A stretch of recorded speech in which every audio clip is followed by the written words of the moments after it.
విజ్ఞానానికి ద్వారం. విద్య అంటే మార్కులు ర్యాంకులే కాదు, విలువలు, క్రమశిక్షణ, ధర్మం, మానవత్వం. విద్యతో పాటు నైతిక విలువలు, సంస్కారం, ఆత్మవిశ్వాసం ఎంత అవసరమో ఈరోజు మన పూర్వజన్మ సుకృతంగా భావించి మనందరమీ కూడా ఎన్నో సంవత్సరాలు బట్టి ఎదురు చూస్తున్నటువంటి మన గురువుగారు, ప్రవచన చక్రవర్తి బ్రహ్మశ్రీ చాగంటి కోటేశ్వరరావు గారు మన ప్రాంతానికి విచ్చేసి మన పిల్లలందరినీ కూడా ఆశీర్వదించబోతున్నారు. గత 2 దశాబ్దాలుగా నేను ఆయన మాటలు వింటూ నా జీవితంలో కష్ట సమయంలో కానీ, నిర్ణయాల వేళల్లో కానీ, ప్రజాసేవలో కానీ నడిచే ప్రతి అడుగులో కూడా గురువుగారి మాట, విలువలతో జీవించడం, వినయంతో ముందుకు సాగడం, ధర్మాన్ని ఆచరించడం నేను ఆయన మాటల ద్వారా నేర్చుకున్నవి. నేను నేర్చుకున్నవే నా పిల్లలందరూ కూడా నేర్చుకోవాలని, నా ఇచ్చర్ల నియోజకవర్గం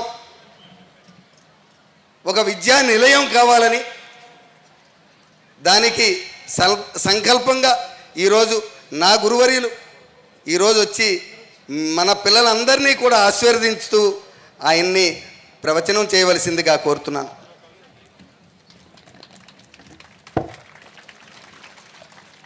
శ్రీ గురుభ్యో నమః. సభాయే నమః. ఒక శాసనసభ్యుడు తన నియోజకవర్గ పరిధిలో ఉన్నటువంటి పాఠశాలలలో చదువుకుంటున్న విద్యార్థులందరూ కూడా ఉత్తమ విలువలు సంతరించుకోవాలని, భవిష్యత్తులో మంచి పౌరులు కావాలని ఎంతో తాపత్రయపడి ఇంత పెద్ద సభని ఏర్పాటు చేసి, యథార్థం చెప్పాలి అంటే కొన్ని నెలల క్రితం మా ఇంటికి వచ్చి, నేను అక్కడ పిల్లలందరికీ కూడా సమావేశం ఏర్పాటు చేస్తాను, మీరు తప్పకుండా వచ్చి మా పిల్లలకి వాళ్ళు నేర్చుకోవలసిన మంచి విషయాల గురించి ప్రసంగం చేయవలసింది అని చెప్పి బ్రతిమాలి, అంత ప్రేమతో నన్ను ఇక్కడికి తీసుకొచ్చారు అంటే ఆయనకి మీ అందరూ వృద్ధిలోకి రావాలని ఎంత తాపత్రయం ఉందో అర్థమవుతుంది. నిజంగా ఆయన ఆదర్శవంతమైనటువంటి శాసనసభ్యుడు. పిల్లల గురించి అంత తాపత్రయపడడం చాలా చాలా గొప్ప విషయం. ఇక పిల్లలు తెలుసుకోవలసిన ప్రధాన విషయం, మీరు మీ పాఠ్యాంశాల్ని మీ యొక్క అధ్యాపకుల ద్వారా తెలుసుకుంటూ ఉంటారు. మీరు ప్రతిరోజు చదువుకునే తెలుగు కానీ, ఇంగ్లీష్ కానీ, లెక్కలు కానీ ఇవన్నీ మీకు మీ ఉపాధ్యాయులు చెప్తూ ఉంటారు. నేను మీకు జీవితంలో పాటించవలసిన కొన్ని ప్రధాన నియమాల గురించి చెప్పడం కోసం రావడం జరిగింది. ప్రపంచంలో దేనికైనా ప్రత్యామ్నాయం ఉంటుంది. ఒక వ్యక్తి ప్యాంటు వేసుకుంటాడు, ప్యాంటు వేసుకోకపోతే పంచె కట్టుకోవచ్చు. ఒకరు అన్నం తింటారు, ఒకరు అన్నానికి బదులు రొట్టె తింటారు, ఒకరు పాలు తాగుతారు, ఒకరు పాలు త్రాగడానికి బదులు మజ్జిగ తాగుతారు. కానీ ప్రత్యామ్నాయం అనేది లేనిది, అది జీవితంలో వృద్ధిలోకి రావడానికి ఇంకొక మార్గము అనుసరించడానికి ఉండదు అన్నది కష్టపడడం ఒక్కటే. కష్టపడడానికి ప్రత్యామ్నాయం మాత్రం ప్రపంచంలో ఉండదు. నువ్వు కష్టపడకుండా వృద్ధిలోకి రావడానికి ఇదిగో ఈ మార్గం ఉంది అని చెప్పడం సాధ్యం కాదు. కష్టపడడం వల్లనే ఎవ్వరైనా జీవితంలో వృద్ధిలోకి వస్తారు. రామకృష్ణ పరమహంస కష్టపడము అన్నదాని గురించి చెప్పవలసి వస్తే మొదటి ఉదాహరణగా చీమని చెప్తారు. చీమ మనందరికన్నా కూడా చాలా చిన్న ప్రాణి. అంత చిన్న ప్రాణి నిజానికి వర్షం పడిందనుకోండి, ఆ వర్షపు నీళ్లలో చీమలు కొట్టుకుపోతాయి. అయినా కూడా వాన వచ్చినప్పుడు మనం బయటికి వెళ్ళలేము, మనం ఆహారం సంపాదించుకోలేమని వేసవి కాలంలోనూ శీతాకాలంలోనూ మనుష్యులు తిరిగేటటువంటి ప్రదేశంలో నడిస్తే వాళ్ళ పాదాల కింద పడి చనిపోతామని గోడ వారంబట ఎవ్వరికీ అడ్డు రాకుండా నడుస్తూ వెళ్ళి ఎక్కడో ఓ ఇసక కుప్పలో కొద్దిగా పంచదార కలిసి పడిపోయి ఉంటే ఆ పంచదార రేణువుల్ని ఇసుక నుంచి వేరు చేసి ఆ ఇసుక రేణువుల్ని ఏరుకుని వచ్చి ఒక కన్నంలో దాచిపెట్టుకుంటుంది. పెట్టుకుని మళ్ళీ వర్షాకాలం వచ్చినప్పుడు ఇబ్బంది లేకుండా ఆ పంచదార రేణువులు తిని బతుకుతుంది. అంటే ఇంత చిన్న చీమ అంత కష్టపడి బ్రతుకుతుంది. కష్టపడడం అన్నది చీమని చూసి నేర్చుకోవాలి. చిన్నతనంలో బాగా కష్టపడి చదువుకున్న వాళ్ళు, చిన్నతనంలో చదువు మీద బాగా శ్రద్ధ పెట్టినటువంటి వాళ్ళు, నాకు చదువే కావాలని తాపత్రయపడిన వాళ్ళు ఎవరున్నారో వాళ్ళందరూ కూడా జీవితంలో అద్భుతమైనటువంటి స్థాయికి వెళ్ళారు.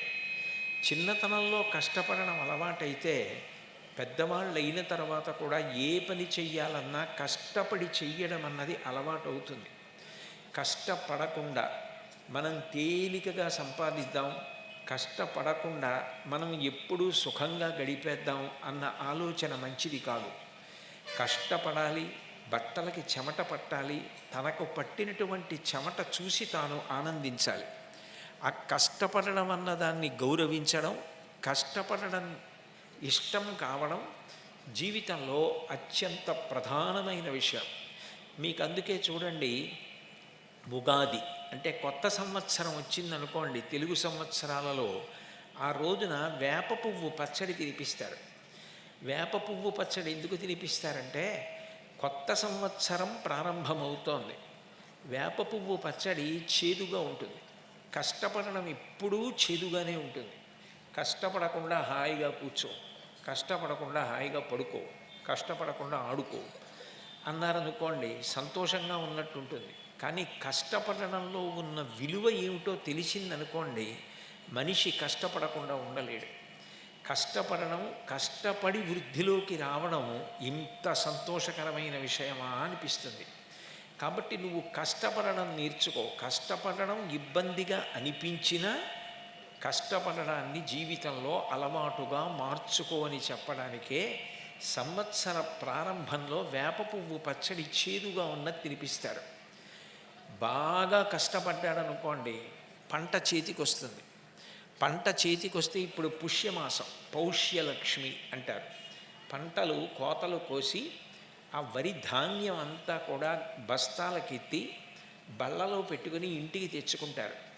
ఆ తెచ్చుకున్న ధాన్యం, ఆ తెచ్చుకున్న బియ్యం ఏమున్నాయో వాటిని సంవత్సర పర్యంతం తిని పిల్లాపాపలతో, బంధువులతో, స్నేహితులతో సంతోషంగా ఉంటారు. అందుకే ఉగాది నాడు ఎవరు చేదు పచ్చడి తిని కష్టపడడం మొదలుపెట్టాడో వాడు సంక్రాంతి పండుగ, భోగి పండుగ నాడు పొంగల్, అందుకే దాన్ని ఇంగ్లీష్లో పండగకి పొంగల్ అని పేరు వచ్చింది. నిజానికి పొంగల్ తమిళ మాట. పొంగల్ అంటే పాయసాన్నం, చక్కెర పొంగలి అంటాం కదూ, తీయటి పదార్థం తింటాడు పండగ నాడు. అంటే కష్టపడిన వాడెవరో వాడికి పొంగలి తినేటటువంటి అధికారం ఉంది. ఎవడు కష్టపడలేదో వాడు నిజానికి ఆ పొంగలి తినడానికి అధికారాన్ని పొందడు. అంటే ఆయన అటువంటి అధికారాన్ని కానీ అటువంటి స్వేచ్ఛని కానీ పొందకుండా ఉంటాడు. అంటే జీవితంలో తప్పకుండా నేర్చుకోవలసినది ఏది అంటే కష్టపడడం అన్నది తప్పకుండా అలవాటు కావాలి. కష్టపడడం అన్నది అలవాటైతేనే జీవితంలో వృద్ధిలోకి వస్తారు. మీకు ఏ మహాత్ముడి యొక్క జీవితాన్ని పరిశీలించండి, అకస్మాత్తుగా ఒక్క రాత్రిలోనో ఒక్క పగలులోనో వాళ్ళు వృద్ధిలోకి వచ్చిన వాళ్ళు కారు. వాళ్ళందరూ కూడా ఎంతో జీవితంలో కష్టపడి వృద్ధిలోకి వచ్చినటువంటి వాళ్ళు. ఆ కష్టపడడం అన్నది అలవాటు కావాలి. హనుమ 100 యోజనముల సముద్రాన్ని దాటి లంకాపట్టణానికి వెళ్ళారు. 100 యోజుల సముద్రాన్ని దాటి వెళ్ళడము అంటే అది అంత తేలికైన విషయం కాదు.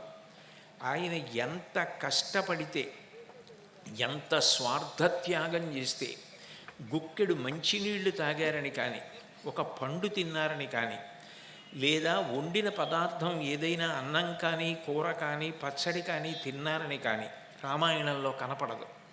అంత కష్టపడి వెతకడమే ప్రయోజనంగా, సీతమ్మ దర్శనమే ప్రయోజనంగా ఆయన కష్టపడి వెతికితే ఆయనకి సీతమ్మ దర్శనమైంది. ఇవాళ మీరు ఎక్కడికి వెళ్ళండి, రహదారుల పక్కన హనుమ యొక్క మూర్తులు కనపడతాయి. ఆయన అంత గౌరవాన్ని పొందారు అంటే అంత కష్టపడ్డారు కాబట్టి. హనుమ ఎప్పుడూ విశ్రాంతి తీసుకోరు, ఎప్పుడూ ఇతరుల కొరకు కష్టపడుతూ ఉండడమే.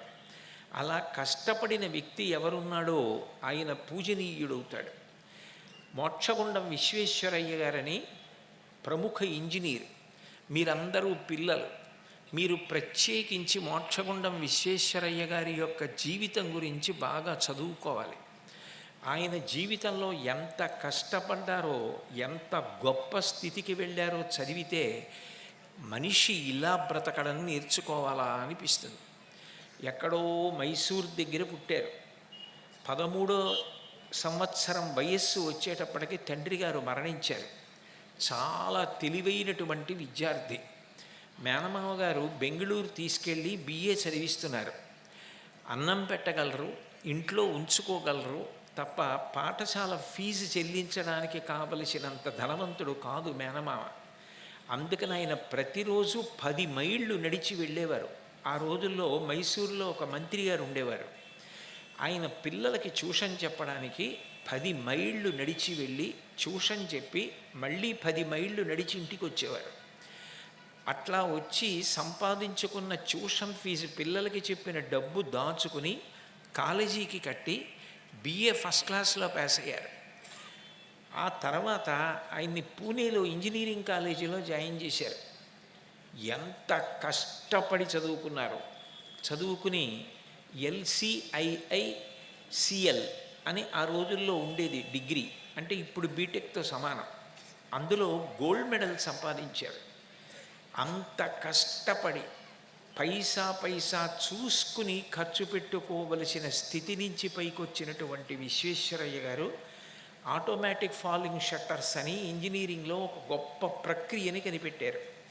నిజానికి ఆయన ఆ విధానం మీద పేటెంట్ తీసుకుని ఉంటే ఇవాళ బిల్ గేట్స్ అటువంటి వాళ్ళు మోక్షగుండం విశ్వేశ్వరయ్య గారి యొక్క వారసుల ఐశ్వర్యంతో సరిపోరు. అన్ని కోట్లు వాళ్ళకి రావాలి. కానీ ఆయన ఇంత గొప్ప విధానం కనిపెట్టడానికి కావలసిన తెలివితేటల్ని నాకు పరమేశ్వరుడిచ్చాడు. నాకు భగవంతుడు ఇచ్చిన తెలివితేటలతో నేను కనిపెట్టినదేదో అది నేను దేశానికి ఇచ్చేస్తున్నాను తప్ప నాకు ఏమీ అక్కర్లేదని రూపాయి ఆశించకుండా, దీనివల్ల పిల్లలు వృద్ధిలోకి వస్తే నాకు చాలు, అంతకన్నా నేను కోరుకునేది ఏదీ లేదని ఆ ఆటోమేటిక్ ఫాలింగ్ షట్టర్స్ అనేటటువంటి ప్రక్రియని జాతిపరం చేశారు. చాలా చిన్న వయస్సులో ఉండగా ఆయన్ని ఎడెన్ నగరానికి తీసుకెళ్ళి నీటిపారుదల వ్యవస్థ మీద అధ్యయనం చేయమంటే ఆయన ఆ రోజుల్లో విదేశాలలో నీటిపారుదల ఎట్లా చేయొచ్చు, నీరు లభ్యమయ్యేటట్టు, తాగునీరు దొరికేటట్టు ఎడెన్ నగరాన్ని ఎలా వృద్ధి చెయ్యొచ్చు అన్నదాని మీద అధ్యయనం చేసి ప్రణాళిక చేసి ఇస్తే చాలా సంతోషించి కైజర్ ఆఫ్ హింద్ అని చాలా గొప్ప అవార్డు అది. అంత చిన్న వయస్సులో ఉండగా మోక్షగుండం విశ్వేశ్వరయ్య గారికి ఆ అవార్డు ఇచ్చారు. అంత పెద్ద అవార్డు అంత చిన్న వయస్సులో అందుకున్నారు. విశ్వేశ్వరయ్య గారు ఎంత త్యాగశీలి, ఎంత నిబద్ధత కలిగిన వ్యక్తి, ఎంత కష్టపడి పైకొచ్చారంటే ఆ తర్వాత ఆయన్ని భారతదేశంలో మైసూర్ దగ్గర ఒక ప్రాజెక్ట్ కట్టమని అడిగారు కావేరీ నది మీద. చూడండి, డబ్బు లేని వ్యక్తి ఓ 10 రూపాయలు ఉన్నాయనుకోండి, ఇష్టం వచ్చినట్టు ఖర్చు పెట్టడం. రూపాయి పైసా ఎంతో జాగ్రత్తగా ఖర్చు పెట్టి మళ్ళీ మనకి డబ్బు ఎక్కడి నుంచి వస్తుందని అంత జాగ్రత్తగా ఖర్చు పెడతాడు. భారతదేశంలోనే మొట్టమొదటిసారి కావేరీ నది మీద ప్రాజెక్ట్ కట్టమంటే మైసూర్లో ఆయన కృష్ణరాజసాగర్ అని ఒక ప్రాజెక్ట్ కట్టారు. దానివల్ల కొన్ని వేల ఎకరాలకి సాగుకి నీరు వెళ్ళింది, విద్యుత్ శక్తి ఉత్పత్తి అయింది.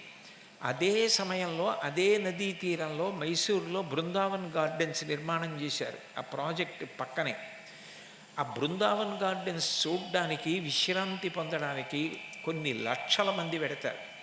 ఆ బృందావన్ గార్డెన్స్ దగ్గర ఎన్ని చలనచిత్రాలు నిర్మించారు. ఒక ప్రాజెక్టు ఇంత డబ్బు కలిసి వచ్చేటట్టుగా నీటిపారుదల కొరకు, విద్యుత్ శక్తి కొరకు, అందరూ సంతోషించడానికి గొప్ప గార్డెన్స్ తోటి ఏర్పాటు చేస్తే ఆయన మేధాశక్తిని చూసి మురిసిపోయి అప్పట్లో కేంద్ర ప్రభుత్వం ఆయన్ని ప్రణాళికా సంఘంలో నియమించి ఆయన దార్శనికతతోటి బహుళార్థ సాధక ప్రాజెక్టులు అంటారు, మల్టీపర్పస్ ప్రాజెక్ట్స్ అని, ఒకే ప్రాజెక్టులోంచి పవర్ జనరేట్ అయ్యేటట్టు, కొన్ని లక్షల ఎకరాలకి సాగునీరు లభించేటట్టు, కొన్ని వేల గ్రామాలకి మంచినీరు లభించేటట్టు ప్రాజెక్టులు కట్టడం అన్నది ప్రారంభం అవ్వడానికి కారణం విశ్వేశ్వరయ్య గారు. ఎందుకనంటే ఈ దేశ పరిస్థితిని గమనించి కొత్తగా స్వాతంత్రం వచ్చింది, ఒక్కొక్క దానికి ఒక్కొక్క ప్రాజెక్టు కడితే ఎన్ని కోట్లు ఖర్చు పెట్టవలసి ఉంటుంది. ఒక్క ప్రాజెక్టు కట్టి మూడిటిని సాధించగలిగితే దేశం తొందరగా వృద్ధిలోకి వస్తుందని అంత కష్టపడి అంత బాగా ప్రాజెక్టులు నిర్మాణం చేశారు. ఆయన భద్రావతి అని కర్ణాటకలో అక్కడ ఇనుము ఉక్కు కర్మాగారం ఎట్లా నిర్మాణం చేస్తే వృద్ధిలోకి వస్తుందో ఆలోచించి దానికి ప్రణాళిక రచన చేసి అక్కడ ఇనుము ఉక్కు కర్మాగారం కట్టిస్తే ఆ రోజుల్లో మైసూరు ప్రభుత్వం ఆయన దార్శనికత చూసి పొంగిపోయి 1,60,000 రూపాయల నగదు బహుమతి ఇచ్చింది. అంత కష్టపడి తినడానికి కడుపు నిండా అన్నం లేని స్థితి నుంచి అంత ఎత్తుకెదిగినటువంటి విశ్వేశ్వరయ్య గారు ఆ 1,60,000 రూపాయలు తీసుకెళ్ళి హాయిగా బ్యాంకులో వేసుకొని తాను దాచుకోవచ్చు. ఆయన ఏమన్నారంటే, ఈ డబ్బు తీసుకెళ్ళి నేను దాచుకుంటే నాకు అక్కరకు రాదు, ఈ డబ్బు పెట్టి ఒక విద్యాలయాన్ని పెట్టి అనేక మంది పిల్లలు చదువుకుని వృద్ధిలోకి వస్తే అనేక మంది మోక్షగుండం విశ్వేశ్వరయ్యలు తయారవుతారు. కాబట్టి ఈ 1,60,000తోటి మీరందరూ కలిసి రాజ ఉడియార్ సాంకేతిక పాఠశాల అన్న పేరుతో ఒక కళాశాలని నిర్మాణం చేసి ఆ కళాశాలలో కొన్ని లక్షల మంది విద్యార్థులు అట్లా ప్రతి సంవత్సరం చదువుకుని చక్కగా వృద్ధిలోకి వచ్చేటట్టుగా ఏర్పాటు చెయ్యమని ఇచ్చేశారు. మీకు ఒక ఆశ్చర్యకరమైన విషయం చెప్తాను. ఆయన 101 సంవత్సరాలు బతికారు. 101వ సంవత్సరంలో ఆయన కళ్ళజోడు లేకుండా నలకల్లా ఉన్న అక్షరాలు చదివేవారు. ఆయనకి 97 వచ్చినప్పుడు ప్రధానమంత్రిగా జవహర్లాల్ నెహ్రూ గారు ఉన్నారు. నెహ్రూ గారు విశ్వేశ్వరయ్య గారికి ఫోన్ చేసి, బీహార్లో అస్తమానం వరదలు వస్తున్నాయి గంగానది వల్ల, ఆ గంగానది మీద ఆనకట్ట, అద్భుతమైనటువంటి సేతు, చాలా తేలికగా 2 రాష్ట్రాల మధ్య ప్రయాణం చేయడానికి సేతువు నిర్మాణం చెయ్యాలి అంటే 90వ సంవత్సరం వయస్సులో నేను బడలిపోయినా నా ఆరోగ్యం పాడైనా పర్వాలేదు, ఈ దేశ ప్రజలు బాగుంటే చాలని ఒక కొండ నడిచి ఎక్కారు. ఆయన ఎక్కి కొండ మీద నిలబడి గంగానది ప్రవాహం చూసి తక్కువ ఎత్తులో ఎగిరేటటువంటి విమానంలో గంగానది అంతటినీ పరిశీలించి రాజేంద్ర సేతు అని ఇప్పటికీ మీకు గంగానది మీద కనపడుతుంది, రాజేంద్ర సేతు నిర్మాణం చేసిన వారు మోక్షగుండం విశ్వేశ్వరయ్య గారు. అంతటి మహానుభావుడు. మీకు చిన్నతనం నుంచి విలువల పట్ల నిబద్ధత ఏర్పడాలి. మీరు దేనికి పట్టుకుని ఉండాలనుకుంటున్నారో దాని కొరకు అలా నిలబడగలగడం మీకు చేత కావాలి. ఎన్ని ఒత్తిడులు ఉండనివ్వండి, మీరు లొంగకూడదు. మీరు ఏమనుకున్నారో దాని ప్రకారమే నిలబడడం మీకు చేత కావాలి. మోక్షగుండం విశ్వేశ్వరయ్య గారు నీటిపారుదల పరిశీలించడానికి ఏవైనా గ్రామాలకు వెళ్ళవలసి వస్తే ఆయన సంచిలో 2 కొవ్వొత్తులు ఉండేవి, 2 రంగుల కొవ్వొత్తులు. ఒక కొవ్వొత్తి వెలిగించుకొని భగవద్గీత చదివేవారు, వేరొక కొవ్వొత్తి వెలిగించి ఆ వెలుతురులో పాఠశాల విద్యార్థులకు కావలసిన విషయాలు, ప్రభుత్వ సంబంధమైనటువంటి కార్యక్రమాలు వ్రాసుకునేవారు. ప్రభుత్వ సంబంధమైన విషయాలను వ్రాయవలసి వస్తే ప్రభుత్వం ఇచ్చినటువంటి కొవ్వొత్తి వాడేవారు.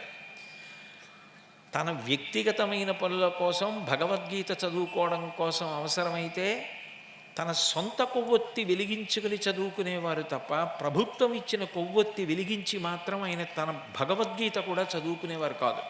అంటే అంత నిబద్ధతతో బతికారు ఆయన. ఆ విషయంలో ఆయన ఎవ్వరికీ కూడా లొంగేవారు కాదు. అంటే ఈ దేశంలో పుట్టిన వాళ్ళు ఎంత విలువలతో బ్రతికారో మీకు అర్థమవుతుంది. భారతదేశానికి ప్రధానమంత్రి పదవి నిర్వహించినటువంటి లాల్ బహదూర్ శాస్త్రి గారు మరణించేటప్పటికీ ఆయన వాడుకున్న ఆయన ప్రైవేట్ ఫియట్ కారు కొనుక్కోవడానికి ఆయన బ్యాంకు నుంచి తీసుకున్నటువంటి అప్పు సగభాగం అలా ఉండిపోయింది. ఉండిపోతే దేశ పౌరులందరూ అది చదివి, ఒక ప్రధానమంత్రి చేసిన వ్యక్తికి ఫియట్ కార్ లేదా, అంత నిబద్ధత కలిగిన జీవితమా అని మనీ ఆర్డర్లు చేశారు లలితా శాస్త్రి గారని. శాస్త్రి గారి భార్యకి ఆ అప్పు తీర్చమని మనీ ఆర్డర్లు పంపిస్తే, ఇది నా భర్త యొక్క స్మృతికి అవమానం, మా ఆయన మరణించిన తరువాత ఆయనకి వచ్చినటువంటి ప్రభుత్వపరమైన ధనం ఏది ఉంటుందో అందులో నేను ఆ కారు అప్పు తీరుస్తానని మహాతల్లి ₹1 మనీ ఆర్డర్ ఎవరిది పుచ్చుకోకుండా ఆవిడ వెనక్కి పంపించేసి, శాస్త్రి గారు మరణించిన తరువాత ప్రధానమంత్రికి రావలసిన ధనాన్ని ప్రభుత్వం పంపిస్తే అందులో ఫియట్ కారు అప్పు తీర్చారు ఆవిడ. ఈ దేశానికి నాయకులు అంత నిబద్ధత కలిగినటువంటి నాయకులు వచ్చారు, అంతటి మహానుభావులు వచ్చారు. మీరు చిన్నతనం నుంచి అటువంటి విలువలు నేర్చుకోవాలి. నిర్భయంగా ఉండడం, మీరు ఎట్లా బ్రతకాలనుకుంటున్నారో, ఏ నీతి నియమాలకి మీరు కట్టుబడి ఉండాలనుకుంటున్నారో అటువంటి నీతి నియమాలకి కట్టుబడి ఉండడం మీరు అలవాటు చేసుకోవాలి. అటువంటి విలువలు అలవాటు కాకపోతే ఆ చదువుకున్నటువంటి చదువుకి విలువ ఉండదు. రామాయణంలో ఒక శ్లోకం ఉంటుంది, సర్వే వేదవిద శూరాః సర్వే లోకహితే రతాః సర్వే జ్ఞానోపసంపన్నాః సర్వే సముదితా గుణైః అని. బాగా చదువుకున్నటువంటి వ్యక్తి దేశాన్ని మోసం చేయడం మొదలుపెట్టాడు అనుకోండి, అతన్ని పట్టుకోవడం చాలా కష్టం. నిజానికి ఏ చదువు రానటువంటి వ్యక్తి దొంగతనం చేశాడనుకోండి, ఏదో ఒక రోజున దొరికిపోతాడు. బాగా చదువుకొని భగవంతుడి అనుగ్రహంతో కలిగిన తెలివితేటలు, కష్టపడి మీకు ఉపాధ్యాయులు చెప్పినటువంటి పాఠాల వలన ఏర్పడిన తెలివితేటలు మంచి కోసం ఉపయోగించకుండా, మీ అభివృద్ధి కోసం దేశాభివృద్ధి కోసం వాడకుండా, వాటిని ఇతరుల్ని మోసం చేయడానికి మీ స్వార్థ ప్రయోజనానికి వాడుకోవడం అలవాటు చేసుకున్నారనుకోండి, అప్పుడు చదువు కన్నా దారుణమైన విషయం ఇంకొకటి ఉండదు. అంతకన్నా చదువుకోకుండా ఉన్నవాడే గొప్పవాడవుతాడు. చదువుకోవడం ఎంత గొప్పదో, చదువుకున్న తర్వాత చదువు వలన మీకు కలిగినటువంటి విలువని సత్కార్యానికి వినియోగించడం అంత గొప్పది. ఎందుచేతనంటే చదువు అనేది ఎంత గొప్పది అంటే, ఒక కాగితం మీద ముద్ర లాంటిది. ఒక తెల్ల కాగితం తీసుకొచ్చి 1 అని ముద్ర వేశారనుకోండి, అది రూపాయి. 5 అని ముద్ర వేస్తే ₹5, 10 అని ముద్ర వేస్తే ₹10, 2000 అని ముద్ర వేస్తే ₹2000. మీరు ఎంత బాగా చదువుకుంటే అంత గొప్ప పదవిలోకి వెడతారు. విద్యానామ నరస్య రూపమధికం ప్రచ్ఛన్న గుప్తం ధనం విద్యా భోగకరీ యశస్సుఖకరీ విద్యా గురూణాం గురు విద్యా బంధుజనో విదేశగమనే విద్యా పరం లోచనం విద్యా రాజసు పూజ్యతే నహి ధనం విద్యావిహీన పశు. విద్య దేశ విదేశాలలో అంత కీర్తి తీసుకొస్తుంది. విద్య వలన అంత సమున్నతమైనటువంటి పదవిలోకి వెడతాడు. విద్య వలన అందరి అందం వయస్సుతో పాటు క్షీణించిపోతుంది. విద్యావంతుడు ఎంత బాగా చదువుకుని ఎంతమందికి ఉపయోగపడుతూ ఉంటాడో, ఆయన చిత్రపటాన్ని తీసుకొచ్చి అందరూ ఇంట్లో పెట్టుకుంటారు. చంద్రశేఖరేంద్ర సరస్వతి స్వామి వారిని మహాపురుషులు, వారు ఊపిరి పీలిస్తే ఎముకలు లెక్క పెట్టచ్చు వేలితో, అంత బక్క చిక్కిపోయి ఉంటారు. జీవితాంత నియమాలు అంత గొప్పగా పాటించారు. ఏ ఇంట్లో చూసినా ఆయన చిత్రపటం ఉంటుంది. ఎందుకుంటుంది? ఆయన్ని చూసేటప్పటికి మనం విలువలతో బ్రతకడం మనకు అలవాటు అవుతుంది. ఒక వ్యక్తి అందం కాలంలో క్షీణించిపోతుంది, కానీ ఎంత వృద్ధుడైపోయినా చదువుకున్న వ్యక్తి యొక్క విలువ మాత్రం పెరుగుతూనే ఉంటుంది, అందం పెరుగుతూనే ఉంటుంది. మీరు ఎక్కడికి వెళ్ళండి, పాఠశాలల్లో అబ్దుల్ కలాం గారి ఫోటో కనపడుతుంది. అబ్దుల్ కలాం గారు చలనచిత్ర నటుల్లా చాలా విలువైన బట్టలు కట్టుకున్నారా, లేకపోతే చాలా ఖరీదైన బూట్లు వేసుకోవడానికి ప్రయత్నించారా? ఆయన ఏమైనా పెద్ద అలంకారం చేసుకున్నారా? అది కాదు. ఆయన బ్రతికినన్నాళ్ళు ఈ దేశం కోసం, పిల్లల కోసం బ్రతికి చిట్ట చివర గుండెపోటు వచ్చి గుండె నొక్కివేయబడుతుంటే పిల్లలకి మంచి మాటలు చెప్తూ చెప్తూ జారి కింద పడిపోయారు. హార్ట్ అటాక్ వస్తోంది అని తెలిసి కూడా అంతటి శాస్త్రవేత్తకి, అంతటి విద్యావంతుడికి నాకు గుండెపోటు వస్తోందని తెలియకపోవడం ఏం లేదు. ఆఖరి ఊపిరి కూడా నేను ఈ దేశంలో పిల్లలకి మంచి మాట చెప్తూ జారి నేను పడిపోతే నాకు అంతకన్నా గౌరవం లేదని పిల్లలకి చెప్తూ చెప్తూ రోస్ట్రం దగ్గర జారి పడిపోయారు. అటువంటి మహానుభావులు పుట్టిన గడ్డ. రాష్ట్రపతి పదవిని అలంకరించినటువంటి అబ్దుల్ కలాం గారిని ఒకప్పుడు విలేకరులు అడిగారు, మీ జీవితంలో మీకు బాగా జ్ఞాపకం ఉండిపోయిన రోజు ఏది, మీ జీవితంలో గుర్తుండిపోయిన సంఘటన ఏది చెప్పండి అని అడిగారు. చాలామంది అనుకున్నారు నేను రాష్ట్రపతి అయిన రోజు, నేను రాష్ట్రపతిగా పదవీ ప్రమాణ స్వీకారం చేసిన రోజు, లేకపోతే నేను మొదటిసారి ఉపగ్రహాన్ని అంతరిక్షంలోకి పంపించిన రోజు అని చెప్తారని అనుకున్నారు.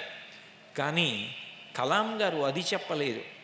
ఆయన ఒక్క క్షణం ఆలోచించకుండా ఒక విషయం చెప్పారు. ఒకప్పుడు నేను నిజాం ఆసుపత్రికి వెళ్ళాను హైదరాబాదులో.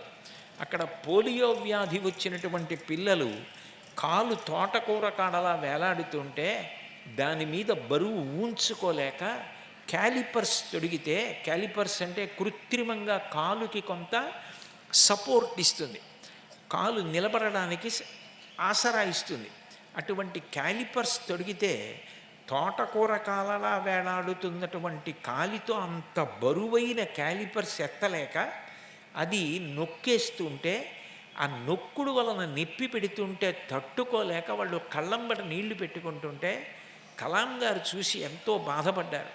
ఆ డాక్టర్లు వచ్చి, కలాం గారు ఇంత బరువైన క్యాలిపర్స్ కాకుండా తేలికగా క్యాలిపర్స్ తయారయ్యే అవకాశం ఉందా అని అడిగారు.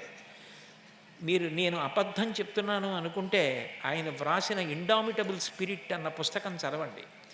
ఆయన అక్కడి నుంచి ఉత్తరక్షణం ఇంటికి వెళ్ళలేదు, భోజనం చేయలేదు. ఆయన శ్రీహరికోట వెళ్ళిపోయారు కారులో. రాకెట్లో వాడేటటువంటి ఒక ఇంధనం ఉంటుంది, ఒక లోహం, దాంతో ఆయన ఒక క్యాలిపర్స్ తయారు చేయించారు. అది 300 గ్రాముల బరువు అంతే. అది పట్టుకుని మళ్ళీ కారులో నిజాంస్ ఆసుపత్రికి వచ్చారు. వచ్చి ఆ పోలియోతో బాధపడుతున్న ఒక పిల్లవాడి కాలికి ఆ క్యాలిపర్స్ దొరికితే కేవలం 300 గ్రాముల బరువు ఉన్నటువంటి ఆ క్యాలిపర్స్ తొడుక్కుని సంతోషంతో నవ్వుతూ ఆ పిల్లవాడు తేలికగా హాయిగా నడుస్తుంటే నేను కళ్ళజోడు తీసి నా కళ్ళ వెంట వస్తున్న ఆనంద బాష్పాల్ని జేబు రుమాలతో తుడుచుకున్నాను. అంత బాధపడుతున్న వ్యక్తికి నేను ఉపయోగపడిన రోజుందే, అది నా జీవితంలో మరిచిపోలేని రోజు అని చెప్పుకున్నారు. మీ జీవితం అట్లా ఆదర్శములతో కూడుకున్నది కావాలి.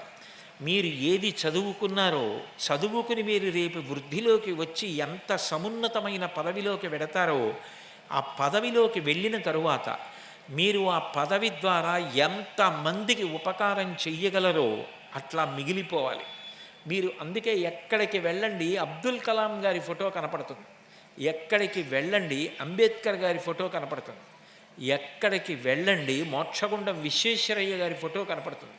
ఇంజనీర్లు మోక్షగుండం విశ్వేశ్వరయ్య గారి పేరు మీద ఇంజనీర్స్ హాల్స్ అని నిర్మాణం చేస్తాయి, హైదరాబాద్లో కూడా ఉంది.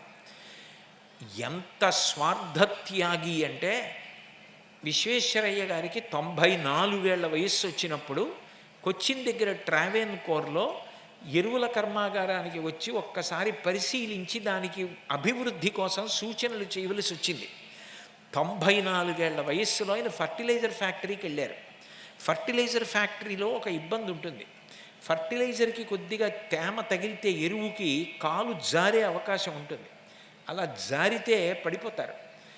94 ఏళ్ల వయస్సున్న వ్యక్తి వచ్చారని ఆయన క్షేమంగా వెళ్ళడానికి ఒక చిన్న వాహనం పెట్టారు. నేను ఇందులో తొందరగా వెళ్ళిపోతే బాగా చూడలేనని 94 ఏళ్ల వయస్సులో ఫ్యాక్టరీ మొత్తం కొన్ని మైళ్ళు తిరిగి పరిశీలన చేసి దాని వృద్ధికి సూచనలు చేసి ఎంత దాచుకున్నా శరీరం ఉండదు. కానీ ఈ శరీరం ఉన్నప్పుడు నేను ఇంతమందికి ఉపయోగపడగలిగితే అంతకన్నా నాకు సంతోషం లేదని అంత గొప్పగా ఫ్యాక్టరీ అంతా చూసి సూచనలు చేశారు విశ్వేశ్వరయ్య గారు. మీరు పిల్లలు, మీరు అటువంటి వాళ్ళకి సంబంధించిన పుస్తకాలు చదవండి. మీ పాఠశాలలో మీ ఉపాధ్యాయుల్ని మీరు అడిగితే వాళ్ళు పొంగిపోతారు. మాకు మోక్షగుండం విశ్వేశ్వరయ్య గారి జీవిత చరిత్ర చదువుకోవాలనుంది టీచర్ గారు, ఒక్క 10 పుస్తకాలు తెప్పించి లైబ్రరీలో పెట్టండి, మేము చదువుతామని అడిగితే ఎంతో సంతోషంగా వాళ్ళ సొంత డబ్బులతోనైనా తీసుకొచ్చి పెడతారు టీచరు. మీరు ఆ పుస్తకాలు చదవండి. విలువల కోసం జీవితంలో నిలబడడం అన్న మాటకి ఉన్న గొప్ప అర్థం ఏమిటో, ఎంత బాగా నిలబడచ్చో, కష్టపడడం అంటే ఏమిటో మీకు అర్థమవుతుంది. కష్టపడడం అన్నది జీవితంలో సంతోషం కావాలి. కష్టపడకుండా కూర్చోవడం అన్నది అలవాటు కాకూడదు. భగవంతుడిచ్చిన ఆయుర్దాయం నిరంతరం కష్టపడుతూ ఎప్పుడూ 10 మందికి పనికి రావాలి. దీపం చూడండి, తాను కాలిపోతూ ఉంటుంది. కాలిపోతున్న దీపం నేను కాలిపోతున్నానని ఎప్పుడు బాధపడదు.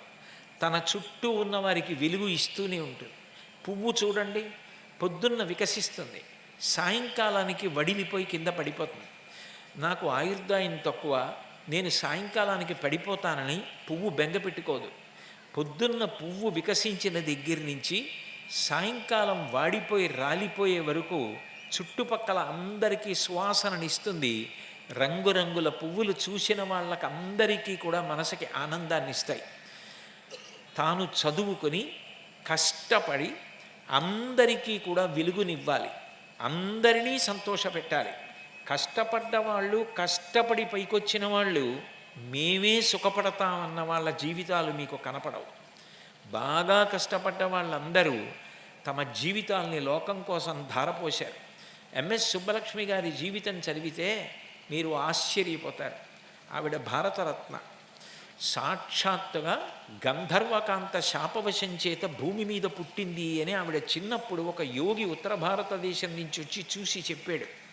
తల్లి షణ్ముగ వడివు, ఆవిడ దేవదాసి. ఎంత కష్టపడ్డారంటే చిన్నప్పుడు ఆవిడితో ఆడుకుంటున్న ఆడపిల్లలు ముఖానికి పౌడర్ రాసుకోవడానికి పౌడర్ కానీ కొనుక్కోవడానికి పౌడర్ డబ్బా కొనడానికి డబ్బులు లేక ఆవిడ చెంచా తీసుకెళ్ళి గోడకున్నటువంటి సున్నం గీరి ఆ సున్నం చేతిలో వేసుకొని ముఖానికి రాసుకునేవారు సుబ్బలక్ష్మి గారు. ఒక రోజున సుబ్బలక్ష్మి గారు ఒక సైకిల్ షాప్ ఓపెన్ చేస్తే చిన్న పిల్ల ఆవిడ్ని తీసుకెళ్ళి కచేరీ చేయించారు. ఆ రోజు పండగ. తల్లి పిల్లని తీసుకుని ఇంటికి వస్తోంది. పక్కింటి నుంచి మంచి కూరలు, మధుర పదార్థాలు, పిండి వంటల వాసన వస్తోంది. ఆ రోజుల్లో పెద్ద పెద్ద గోడలు ఉండేవి కావు, తడికలు ఉండేవి గదికి వాటాకి మధ్యలో. యువతల షణ్ముగవడివు ఎంఎస్ సుబ్బలక్ష్మి గారి తల్లిగారు సుబ్బలక్ష్మి గారికి అన్నం పెట్టారు. ఏం పెడుతుంది ఆవిడ? నిరుపేద. రోజు నీళ్ల మజ్జిగ పోసేది. ఆ రోజు కూడా అన్నం పెట్టి నీళ్ల మజ్జిగ పోసింది. ఎంఎస్ సుబ్బలక్ష్మి గారు పండగ నాడు కూడా ఈ నీళ్ల మజ్జిగ అన్నమేనా, పక్క వాటాలోంచి మంచి మంచి వాసనలు వస్తున్నాయి. పులిహార వాసన, చక్కెర పొంగలి వాసన, బజ్జీల వాసన, కూరల వాసనలు వస్తున్నాయి. వాళ్ళందరూ తింటున్నారు, మాకు మాత్రం ఎప్పుడూ మజ్జిగ అన్నమేనా అని ఏడుస్తుంటే తల్లి పెట్టలేక, తన దరిద్రం చెప్పలేక ఏడ్చి కంచం తీసుకుని సుబ్బలక్ష్మి గారిని కొడితే సుబ్బలక్ష్మి గారు ఇంకా తిక్కపెట్టి ఏడుస్తుంటే పక్కింటి ఆవిడ విని వచ్చి సుబ్బలక్ష్మి గారిని తీసుకెళ్ళి పిండి వంటలతో అన్నం పెట్టింది. అంత కష్టపడింది ఆవిడ. జీవితంలో అంత కష్టపడి తంబురా విడిచిపెట్టకుండా నిరంతర సాధన చేసి భారతరత్న స్థాయికి ఎదిగింది. ఆవిడ మరణించిన రోజున అబ్దుల్ కలాం గారు రాష్ట్రపతిగా ఉన్నారు. నాకు 3 తల్లులు, నాకు జన్మనిచ్చిన తల్లి ఈ దేశమాత ఎంఎస్ సుబ్బలక్ష్మి గారు. నా 3 తల్లుల్లో ఒక తల్లి మరణించిందని ప్రత్యేక విమానంలో చెన్నై వచ్చి ఎంఎస్ సుబ్బలక్ష్మి గారి యొక్క శవాన్ని కట్టిన పాడి కలాం గారు మోశారు. అది ఆయన సంస్కారం అంటే, అది మహానుభావుడంటే. మహానుభావుల జీవిత చరిత్రలు పరిశీలించండి. వాళ్ళు ఎలా బతికారో ఎట్లా విలువలకు అంకితమయ్యారో, ఎటువంటి దేశంలో మనం పుట్టామో, ఎటువంటి వారసత్వం మనం పొందామో, ఎంత సంస్కృతికి కలిగినటువంటి దేశమో, మీరు భావి భారత పౌరులు, మీరు దీన్ని నిలబెట్టాలి, మీరే ఈ దేశాన్ని వృద్ధిలోకి తీసుకురావాలి, బాగా కష్టపడడం మీకు చిన్నప్పటి నుంచి అలవాటు కావాలి. ఎంఎస్ సుబ్బలక్ష్మి గారు ఒకప్పుడు కచేరీ చేస్తే లక్షలు వచ్చేవి. అంత డబ్బు వచ్చిన రోజుల్లో మీకు ఒక విషయం చెప్తే ఆశ్చర్యపోతారు. వాళ్ళ భర్త గారు సదాశివం గారు వ్యాపారం చేసి పత్రిక నడిపేవారు. ఆ పత్రికలో విపరీతమైన నష్టాలు వచ్చి ఆవిడ ఉన్నటువంటి రాజమహల్ లాంటి ఇల్లంతా అమ్మేసి అప్పులు కట్టేయవలసి వచ్చింది. ఆవిడ విదేశాలకు బయలుదేరుతున్నారు కచేరీలు చేయడానికి. ఆవిడ ఆఖరిసారి వెనక్కి తిరిగి చూసి వ్రాసుకున్నారు. ఆవిడ కూర్చున్న పూజామందిరం, ఆవిడ సంగీత సాధన చేసిన గది చూసుకొని ఎంతో బాధపడి ఆవిడ బయటికి వెళ్ళిపోయి విమానం ఎక్కి అమెరికా, లండన్ అవి వెళ్ళి కచేరీలు చేస్తే లక్షల డబ్బు వచ్చింది. ఇంటికి మళ్ళీ తిరిగి వెళ్ళిపోతే చెన్నై, ఆవిడికి ఉండడానికి ఇల్లు లేదు. కానీ ఆవిడ డబ్బంతా ఎవరికి ఇచ్చేశారో తెలుసా? అక్కడికక్కడ కట్టడానికి దేవాలయాలు పూర్తి కాక, అనాథ శరణాలయాలు పూర్తి కాక, వృద్ధాశ్రమాలు పూర్తి కాక నిర్వాహకులు బాధపడుతుంటే ఆవిడ కచేరీ చేస్తే వచ్చిన డబ్బు ఇలా పుచ్చుకొని అలా ఇచ్చేసి వెళ్ళిపోయారు. ఆవిడ విదేశాల నుంచి చెన్నైలో విమానం దిగి విమానాశ్రయం బయటికి వచ్చి నించుంటే ఆవిడికి వెళ్ళడానికి ఇల్లు లేదు. ఇల్లు లేకపోతే ఒక బంధువు వచ్చి ఆవిడ్ని ఇంటికి తీసుకెడితే అది చంద్రశేఖరేంద్ర సరస్వతి మహాస్వామి వారికి తెలిసి, అంత గొప్ప తల్లి అంత కష్టపడి వృద్ధిలోకి వచ్చింది, అకస్మాత్తుగా ఇన్ని కష్టాల్లోకి వెళ్ళిపోయిందని తిరుమల తిరుపతి దేవస్థానం కార్యనిర్వహణాధికారి గారిగా అప్పుడు పివిఆర్కే ప్రసాద్ గారు ఉండేవారు. ఆయన్ని పిలిచి ఆవిడితో అన్నమాచార్య కీర్తనలు పాడించి ఆవిడికి రాయల్టీ ఇవ్వండి అని ఇప్పించారు. చిట్ట చివరికి ఆవిడ ఒక చిన్న ఇంట్లో కన్ను మూశారు. మీరు పిల్లలు, మీరు మీ అమ్మగారిని, మీ నాన్నగారిని, మీ మేనమామని, మీ పినతండ్రిని, మీ పెదతండ్రిని, మీ ఉపాధ్యాయుల్ని అడగండి, ఒక్కసారి మేము ఎంఎస్ సుబ్బలక్ష్మి గారు పుట్టిన ఇల్లు చూస్తాను తీసుకెళ్ళండి అని అడగండి. మీకు రెండు చూసినట్టు ఉంటుంది. మీరు ఒకటి మధురై వెడితే మీనాక్షి అమ్మవారి దేవాలయము దర్శనం చేయొచ్చు. మీనాక్షి అమ్మవారి దేవాలయంలోకి వెళ్ళే ద్వారం ఎదురుగుండా ఒక చిన్న సందు ఉంటుంది. ఆ చిన్న సందులోకి వెడితే ఎంఎస్ సుబ్బలక్ష్మి గారు పుట్టి పెరిగినటువంటి ఇల్లు, గది ఉంటాయి. ఇప్పటికీ ఆ ఇంటి వాళ్ళు ఒక్కసారి మేము చూస్తామమ్మా అని అడిగితే సరే చూడమంటారు. ఆ ఇంటి గది చూస్తే ముక్కున వేలేసుకుని ఆశ్చర్యపోతారు. ఒక భారతరత్న, అంతర్జాతీయ ప్రసిద్ధి వహించిన గాయని ఈ ఇంట్లో పుట్టి సద్యన్నంలో పల్చటి మజ్జిగ పోసుకొని తిని అంత సంగీత సాధన చేసి అన్ని కోట్లు సంపాదించి దేవాలయాలకి, వృద్ధాశ్రమాలకి ఇచ్చేసి నిర్ధనురాలై తనువు చాలించింది. అందుకని భారతరత్న అయింది. కష్టపడిన వాళ్ళందరూ కూడా అంత వృద్ధిలోకి వచ్చారు. అంతవరకు ఎందుకు, మీకు నేను ఒక ఉదాహరణ చూపిస్తాను. ఆంధ్రజ్యోతి దినపత్రిక వస్తుంది ప్రతిరోజు, న్యూస్ పేపర్. డిసెంబర్ 1వ తారీఖు నాకు జ్ఞాపకం ఉంటే సోమవారం. ఆ రోజున నేను విమానంలో వస్తూ ఆ పేపర్ చదివాను. డిసెంబర్ 1వ తారీఖు వచ్చినటువంటి ఆంధ్రజ్యోతి పేపర్లో నవ్య అని ఒక ఎడిషన్ వస్తుంది. మీరు ఆ నవ్య అన్న ఎడిషన్ చదవండి.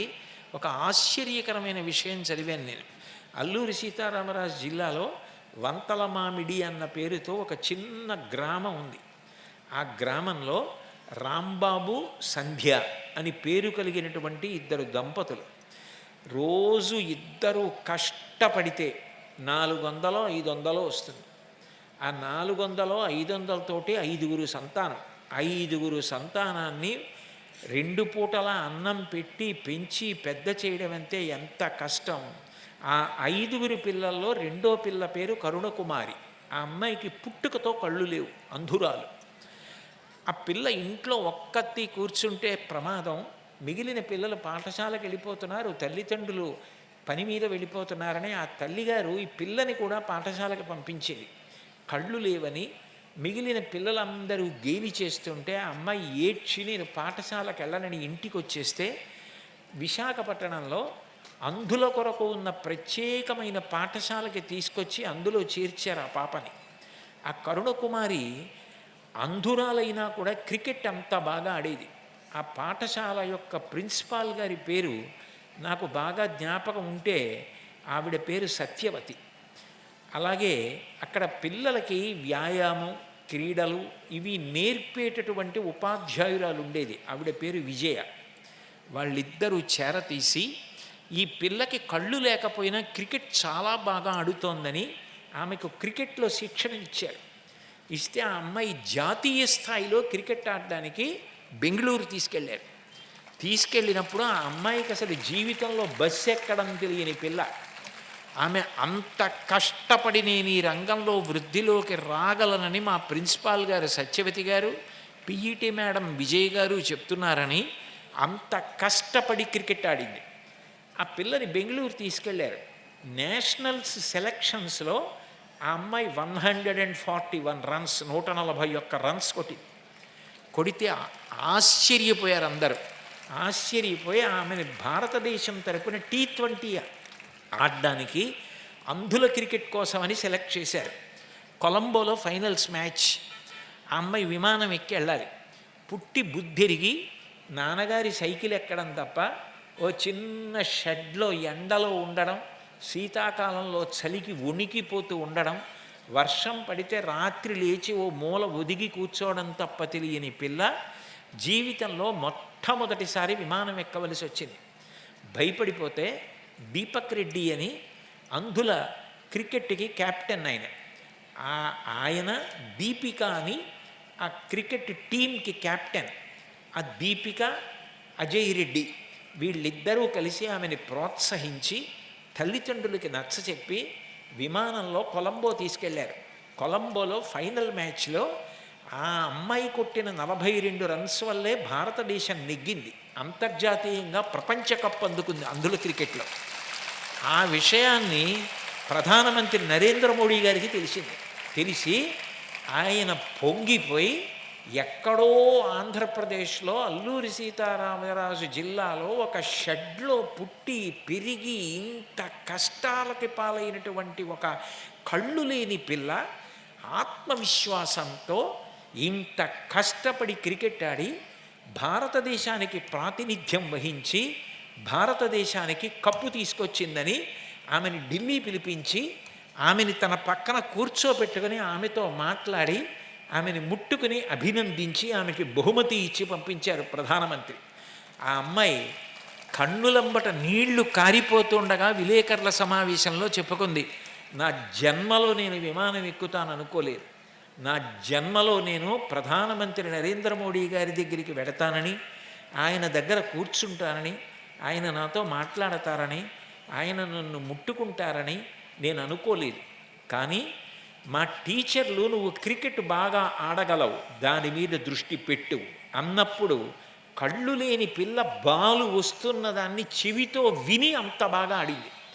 ఆడి ఎంత ఫాస్ట్ బౌలింగ్ అయినా అటాక్ చేసి ఫైనల్స్లో 142 రన్స్ కొట్టింది.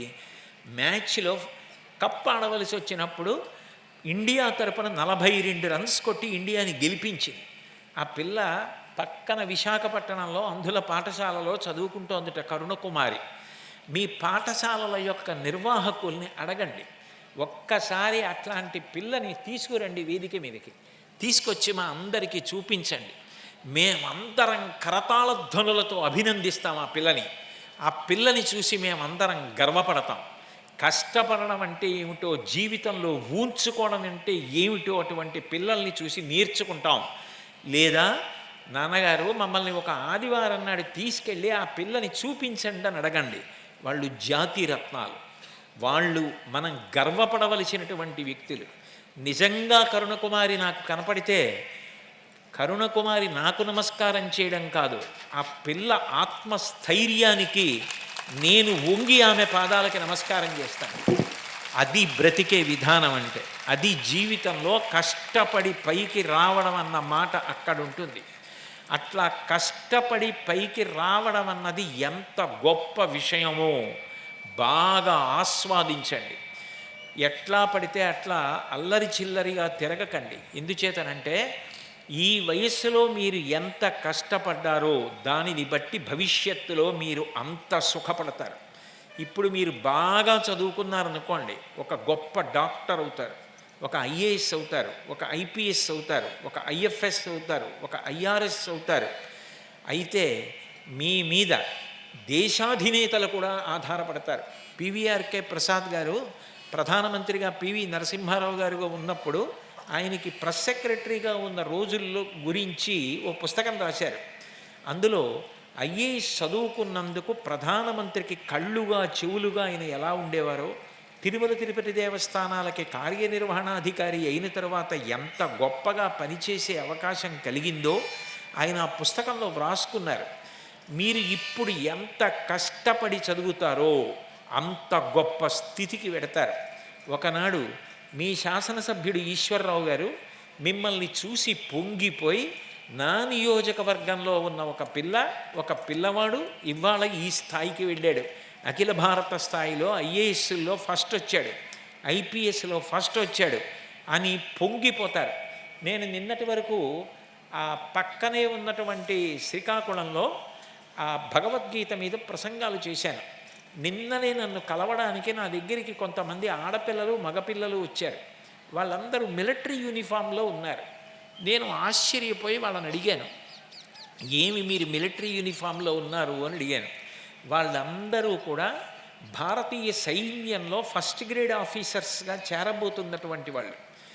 విచిత్రమైన విషయం ఏమిటంటే, అట్లా సైనికులుగా చేరబోతున్నటువంటి ఆడపిల్లలు మగపిల్లలు నా దగ్గరికి వచ్చి, భగవద్గీత జరుగుతోంది, ఈ కార్యక్రమంలో వాలంటీర్స్గా ఉంటామని, అది నిర్వహించినటువంటి డాక్టర్ గారి పక్కనే కారులో ఉన్నారు ఆవిడ. ఆ డాక్టర్ గారు ఆ తల్లి దగ్గరికి వెళ్ళి, మేము వాలంటీర్స్గా ఉంటామని, ఆవిడ పేరు కూడా డాక్టర్ హర్షవల్లి, అరసవల్లి పేరు హర్షవల్లి, ఆవిడ దగ్గరికి వెళ్ళి మేము వాలంటీర్స్గా పనిచేస్తామని, మగపిల్లలు ఆడపిల్లలు వాలంటీర్స్గా పనిచేస్తే నిన్న నేను వాళ్ళందరికీ పరమ సంతోషంతో పళ్ళిచ్చి ఆఖరణ వాళ్ళతో కలిసి నిలబడి, ఏదమ్మా జనగణమన పాడండి, ఇక్కడతో పూర్తి చేసి లోపలికి వెళ్ళిపోతానంటే, అందులో ఒక ఆడపిల్ల అందరితోటి ప్లే నేషనల్ యాంథమ్ అనేటప్పటికీ అదేంటి సింగ్ నేషనల్ యాంథమ్ అనేటప్పటికీ అందరూ కలిసి అంత క్రమశిక్షణతో జనగణమన అధినాయక జయ హే అని పాడుతుంటే నాకు నిజంగా రోమాంచితమైంది. ఆడపిల్లలు, నేను వాళ్ళని అడిగాను, ఏమమ్మా మీరు సైన్యంలో చేరుతారా అని. వాళ్ళు వెన్నుపాము నిటారుగా పెట్టి, అవును మేము సైన్యంలో చేరి ఈ దేశ సంరక్షణ కొరకు ప్రయత్నం చేస్తాం, అందుకని మేము సిపాయిలుగా వెళ్ళడం కోసమని సిద్ధపడ్డామని మిలిటరీ యూనిఫామ్తో నా దగ్గరికి వచ్చారు.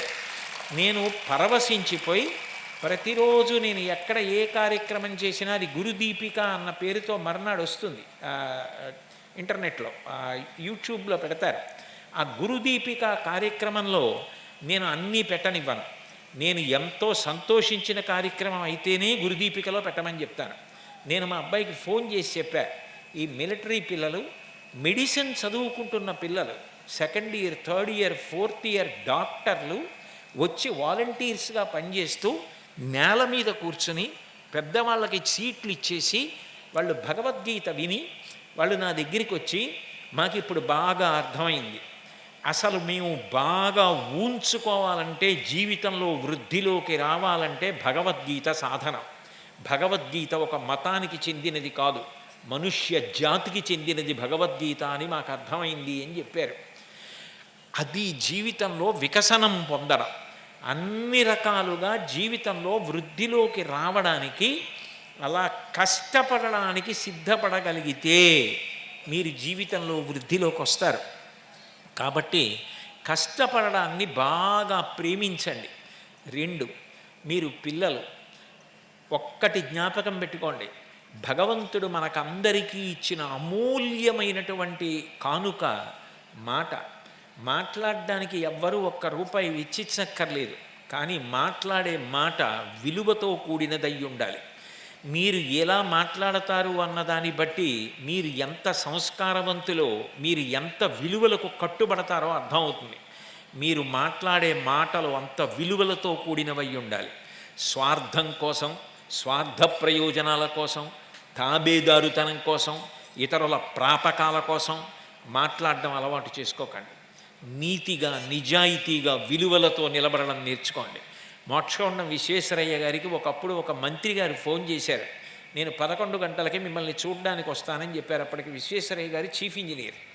11 గంటలకు ఆయన సమావేశాలన్నీ ముగించేసి మంత్రి గారి కోసం కూర్చున్నారు.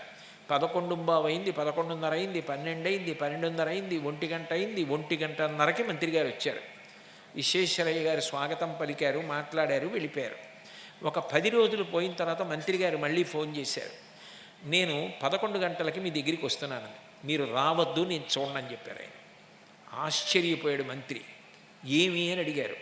మీకు కాలం విలువ తెలియదు, ఏది ఎప్పుడు చెయ్యాలో తెలియదు. 11 గంటలకు వస్తానన్న మనిషి 1:30కు వచ్చారు. నాకు అటువంటివి ఇష్టం ఉండవు. కార్యం అంటే కార్యమే, సమయం అంటే సమయమే. ఏ కార్యం ఎట్లా అనుకున్నామో అట్లాగే జరగాలి. మీరు నా దగ్గరికి రావద్దు. మీకేం కావాలో ఫోన్లో అడగండి, నేను చెయ్యగలిగింది అయితే చేస్తాను. నేను మీకోసం ఎదురు చూసి కాలాన్ని వృధా చెయ్యలేనని చెప్పారు విశ్వేశ్వరయ్య గారు. అయితేనే ఆయన నీతి అటువంటిది, ఆయన నిజాయితీ అటువంటిది, ఆయన మేధా సంపత్తి అటువంటిది. ఆశ్చర్యం ఏంటంటే మంత్రి గారు చాలా సంతోషించారు. సంస్కారవంతుడు కాబట్టి ఎంతో సంతోషించి, నిజమే విశ్వేశ్వరయ్య గారు మీరు చెప్పింది సత్యం, నేను కూడా సమయం పాటించవలసి ఉండవలసింది. ఇక పైన నేను ఎప్పుడు ఏ సమావేశానికి ఆలస్యంగా వెళ్ళను, ఏ సమయం చెప్పానో సమయానికి వెడతాను అని చెప్పారంటే ఎంత విలువలతో, ఎంత ధైర్యంగా బ్రతికేవారో మీరు అర్థం చేసుకోవాలి. ఇటువంటి విలువలు అలవాటు చేసుకోండి. మాట అన్నది భగవంతుడిచ్చినటువంటి గొప్ప అవకాశం. ఆ మాట మాట్లాడేటప్పుడు అక్కర్లేనివన్నీ మాట్లాడకండి. అయిందానికి కాందానికి సెల్ ఫోను, యూట్యూబ్లు అదే పనిగా చూడడం అలవాటు చేసుకోకండి. అక్కర్లేని విషయాలన్నీ మీరు చూడడం అలవాటు చేసుకుంటే మీ మెదడు నిండా, బుద్ధి నిండా పనికిమాలిన విషయాలన్నీ చేరిపోయి పనికొచ్చే విషయాలు జారిపోతాయి. అలా ఉండకండి. కష్టపడినటువంటి పెద్దలు, మహానుభావుల యొక్క జీవిత చరిత్రల పుస్తకాలు తెచ్చి చదవండి. మీరు ఆ పుస్తకాలు చదివితే మీరు ఎంత ప్రభావితులవుతారో మీకే అర్థం అవుతుంది. సచిన్ టెండూల్కర్ ఇవాళ భారతరత్న. సచిన్ టెండూల్కర్ ప్రపంచంలో క్రికెట్ విషయంలో దేవుడుగా పూజింపబడతాడు. అటువంటి సచిన్ టెండూల్కర్ చిన్నతనంలో క్రికెట్ ప్రాక్టీస్ చేసి ఇంటికి వెళ్ళేటప్పుడు ప్యాడ్సు, గ్లోవ్సు అన్నీ కూడా వేరుగా పట్టుకుంటే సిటీ బస్సులో చోటు లేక 2 టికెట్లు కట్ చేస్తే ఇంకో మనిషి నించోవలసిన చోట నువ్వు ఈ మూట పెట్టావని కండక్టర్ 2వ టికెట్ కట్ చేస్తే కట్టలేక అవన్నీ ఒంటికి కట్టుకుని బస్సు ఎక్కేవాడు. అందరూ తిడుతుంటే ఇరుకైపోయింది, ఎవడయా నువ్వు ఇవన్నీ కట్టుకుని వచ్చావంటే తిట్లు పడి నేను అబద్ధం చెప్పాననుకుంటే playing it my way. Tendulkar's biography చదవండి, ఆయనే రాసుకున్నాడు ఆటోబయోగ్రఫీ. ఇంటికి వెళ్ళి ఆయన ప్యాంటు, ఆయన చొక్కా, తెల్ల బట్టలు ఆయనకి 2 ఉండేవి, ప్యాంటు షర్టు, ఉతుక్కుని ఆరేసుకుంటే సాయంకాలానికి ఎండకు ఆరిపోయేది కానీ జేబులు ఆరేవి కావు. జేబులు తడిగా ఉన్నా కూడా మళ్ళీ అదే ప్యాంటు, అదే చొక్కా వేసుకుని క్రికెట్ ఆడడానికి వెళ్ళేవాడు. చిన్నతనంలో ఎన్ని కష్టాలు పడ్డాడో, ఎంత కష్టపడితే ఆ స్థాయికి వచ్చాడో మీకు అర్థమవుతుంది. టెండూల్కర్కి అన్నింటిలోకి ఇష్టం ఏమిటంటే స్ట్రైట్ డ్రైవ్ కొట్టడం. వచ్చిన బాల్ని వచ్చినట్టు బౌలర్ పక్క నుంచి బౌండరీ కొట్టడం అన్నా, స్క్వేర్ డ్రైవ్ కొట్టడం అన్నా ఆయనకి చాలా ఇష్టం.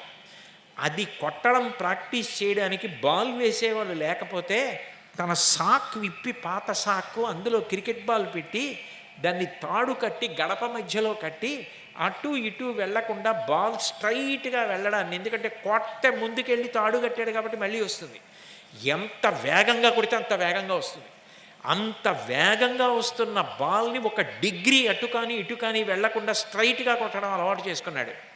ఆ తర్వాత క్రీజ్లో టెండూల్కర్ నిలబడి స్ట్రైట్ బౌండరీస్ కొట్టుంటే స్టేడియం అంతా చప్పట్లతో మారుమ్రోగిపోయేది. అంత కష్టపడ్డాడు.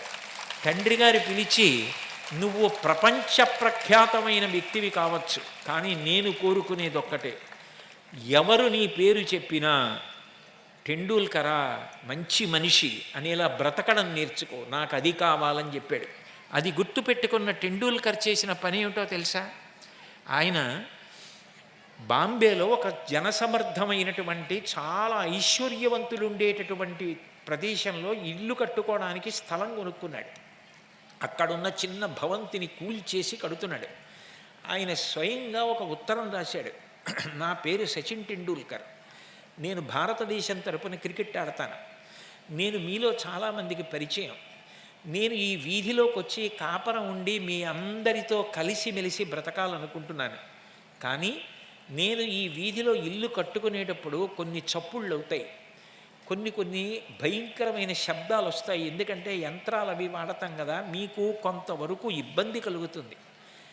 నన్ను మనస్ఫూర్తిగా మీ అందరూ క్షమించి నాతో పాటు ఓపిక పట్టి నేను ఈ సందులో ఓ ఇల్లు కట్టుకోవడానికి నాతో పాటు సహకరించవలసిందిగా కోరుతున్నానని సంతకం పెట్టి ఆ వీధిలో ఉన్న ప్రతి ఇంటికి పట్టుకెళ్ళి లెటర్ ఇచ్చి చెప్పుకుని వచ్చాడు Tendulkar. That is his character. అది టెండూల్కర్ అంటే. ఆయన తలుచుకుంటే సచిన్ టెండూల్కర్ ఇల్లు కట్టుకుంటున్నాడని ఈ సందంతా సంతోషిస్తారు, ఈ సందులో ఉన్న ఇళ్ల వాల్యూ పెరుగుతుందనొచ్చు. అలా అనలేదు Tendulkar. Tendulkar is just not a cricketer, Tendulkar is a mighty personality. మీరు ఆయన జీవితం చదవండి, ఎన్ని కష్టాలకు ఎదురొడ్డాడో. ఒకప్పుడు ఆయన గురించి పేపర్లు టీ తీసేసి ఎండూల్కర్ అని రాశాయి, ఈఎన్డి. అయిపోయింది ఆయన క్రికెట్, ఇక ఆడలేడని. ఎంత బాధపడ్డాడో. అదే సమయంలో టెన్నిస్ ఎల్బో వచ్చింది, దానికి సర్జరీ చేశారు. నిప్పి పేపర్లు చూస్తే ఇలా రాస్తున్నాయి. అలాంటప్పుడు కూడా కఠోర పరిశ్రమ చేసి ఏ పేపర్లు నన్ను ఎండూల్కర్ అని రాశాయో అదే పేపర్లో నేను బ్యాట్ పైకెత్తిన టెండూల్కర్ ఫోటోలు వెయ్యాలని కష్టపడి మళ్ళీ ఆడి సెంచరీలు కొట్టి అలాగే ఫోటోలు వేయించుకుని రాయించుకున్నాడు. There is no substitute to hard work. కష్టపడడం చేతనే వ్యక్తి జీవితంలో పైకొస్తాడు. మాట మాట్లాడడం అన్నంత గౌరవం. ఎట్లా పడితే అట్లా మాట్లాడడం, ప్రత్యేకించి అమ్మతో, నాన్నగారితో, పెదనాన్నతో, బాబాయ్తో, మేనమామలతో, ఉపాధ్యాయులతో మాట్లాడేటప్పుడు గౌరవంగా మాట్లాడడం, ఎవరిని పడితే వాళ్ళని ఏకవచన ప్రయోగం చెయ్యకుండా ఉండడం, బహుగౌరవంగా జీవించడం జీవితంలో అలవాటు చేసుకోండి. ఒక్క మాట దేశపు గతిని మార్చేస్తుంది. బాగా గుర్తుపెట్టుకోండి నేను అంటున్న మాట. ఒక మాట ఒక దేశపు ప్రగతిని, ఒక దేశపు అసలు విధానాల్ని మలుపు తిప్పేస్తుంది. నేను ఆ మాట అన్నాను కాబట్టి మాట విలువ గురించి మీకు నేను ఒక ఉదాహరణ చూపిస్తాను. ఇది పాత్వేస్ టు సక్సెస్ అని అందులో అబ్దుల్ కలాం గారు వ్రాసుకున్నటువంటి ఒక సంఘటన. ఆయన డిఆర్డిఎల్కి డైరెక్టర్గా ఉన్నారు. ఇప్పటికి హైదరాబాద్లో ఉంది డిఆర్డిఎల్. దానికి డైరెక్టర్గా ఉన్నప్పుడు విఎస్ అరుణాచలం గారిని ఆయన scientific adviser to the defence minister of India, ఆ రోజుల్లో భారత రక్షణ మంత్రి ఆర్ వెంకటరామన్ గారు ఉన్నప్పుడు ఈ ఉపగ్రహాలు తయారు చేసి దేశ రక్షణ విషయంలో స్వావలంబన పొందడంలో సమృద్ధి పొందడానికి అబ్దుల్ కలాం గారిని, సైంటిఫిక్ అడ్వైజర్ అరుణాచలం గారిని, 3 సైనిక విభాగాలు, పదాతి దళం, నావికాదళం, వాయుసేన, 3 యొక్క అధిపతుల్ని రక్షణ మంత్రి తన గదిలో సమావేశం ఏర్పాటు చేశారు. దానికి క్యాబినెట్ సెక్రటరీ ఆ రోజుల్లో కృష్ణరావు సాహెబ్ గారు, ఆయన కూడా వచ్చారు. మాట్లాడుతున్నప్పుడు కలాం గారు ఒక డిజైన్ చూపించి, మనం ఇంటిగ్రేటెడ్ మిసైల్స్, ఒకే మిసైల్లో అనేక మిసైల్స్ ఉండేటట్టుగా తయారు చేద్దామని ఏదో చెప్పబోతున్నారు. 3 దళాల యొక్క అధిపతులు తీవ్రంగా విమర్శించి కోట్ల డబ్బు వృధా చేసేయడమే తప్ప ఒక్క ఉపగ్రహాన్ని భారతదేశం ఇప్పటివరకు తయారు చేయలేదు. అనవసరం ఈ మాటలు నమ్మడం, అనవసరం వీళ్ళకి కోట్లు ఇవ్వడం, వీళ్ళు తయారు చేయలేరు అన్నారు. అబ్దుల్ కలాం గారు నిలువున నీరసపడిపోయి పట్టుకెళ్ళినటువంటి ప్రోగ్రామ్ పేపర్ చుట్టేస్తున్నారు. అంత సైంటిఫిక్ అడ్వైజర్ అరుణాచలం గారు కూడా ఏమీ మాట్లాడలేకపోయారు. కృష్ణస్వామిరావు సాహెబ్ గారు జోక్యం చేసుకుని, అయ్యా నేను అనుకుంటున్నాను ఇది సరి అయినటువంటి తరుణం, దేశానికి అటువంటి ఉపగ్రహాలు తయారు చెయ్యాలని తాపత్రయం ఉన్నటువంటి శాస్త్రవేత్తలు ఇప్పుడు ఉన్నారు, కాబట్టి మనం ఇప్పుడే తయారు చేయాలి, కాబట్టి నిధులు ఇస్తే మంచిది అనుకుంటున్నానన్నారు. ఆ త్రివిధ దళాధిపతులు ఏమనలేదు. డిఫెన్స్ మినిస్టర్ వెంకటరామన్ గారు అన్నారు, సరే దీన్ని నేను క్యాబినెట్కి పుటప్ చేస్తానని క్యాబినెట్ నోట్ కింద పుటప్ చేశారు. పుటప్ చేస్తే క్యాబినెట్ అగ్రీ అయింది. కొన్ని వందల కోట్లు ప్రాజెక్టుకి ఇచ్చారు. అప్పుడే first integrated missile Abdul Kalam గారి నేతృత్వంలో తయారై భారత గగనసీమలోకి ప్రవేశపెట్టబడి ఆ తర్వాత పృథ్వీ, అగ్ని, ఆకాష్ ఇవన్నీ వచ్చాయి. ఇప్పుడు ఈ మధ్యకాలంలో దేశ రక్షణకి ఇబ్బంది కలిగితే మనకున్న ఉపగ్రహాలతో మనం ఎంత టీవీగా, ఎంత ధైర్యంగా నిలబడగలిగాం. ఆ రోజు కృష్ణస్వామిరావు సాహెబ్ గారన్న ఒక్క మాట దేశ గతిని మార్చేసింది. ఒక మాట ఎంత దూరమైనా వెడుతుంది. బాగా ఆలోచించి మాట్లాడిన మాట అంత గొప్పది. అందుకే మాట విలువ గురించి చెప్తూ పెద్దలు ఒక మాట అంటారు, కేయూరాణి న భూషయంతి పురుషం హారాన చంద్రోజ్వల న స్నానం న విలేపనం న కుసుమం నలంకృతా మూర్ధజ వాణ్యేకాసమలంకరోతి పురుషం యా సంస్కృతా ధార్యతే క్షీయంతే ఖిలభూషణాని సతతం వాగ్భూషణం భూషణం. ఒంటికి చందనం రాసుకుంటే కరిగిపోతుంది, భూషణాలు పెట్టుకుంటే అరిగిపోతాయి, పూలదండ వేసుకుంటే వాడిపోతుంది. తల మీద ఎంత గొప్ప ఆభరణం పెట్టినా కొంతసేపటికి మాసిపోయినట్టుగా ఆ బయట ఉన్నటువంటి ధూళి దాని మీద అంటుకుంటుంది. మనిషికి మాట మాత్రం ఎనలేని గౌరవాన్ని తీసుకొస్తుంది. మాట చేత మనిషికి గౌరవం పెరుగుతుంది. మాట అంత గొప్పది. నేను దానికి ఒక్క ఉదాహరణ చెప్తాను, మీరు పిల్లలు బాగా జ్ఞాపకం పెట్టుకోండి. నేను చెప్తున్న విషయాలు పరమ ప్రేమతో మీరు వృద్ధిలోకి రావాలని మీకోసం ఇంత తాపత్రయపడి మీ శాసనసభ్యులు ఈ సమావేశం పెట్టారని నేను ఏదో యథాలాపంగా చెప్తున్నది కాదు, పరమ ఆర్తితో చెప్తున్నాను. ఉపగ్రహ ప్రయోగం చేయడానికి భారతదేశంలో ఆ అక్షాంశ రేఖలు ఎక్కడ అనుకూలమవుతాయో అక్కడ కట్టవలసి వచ్చింది.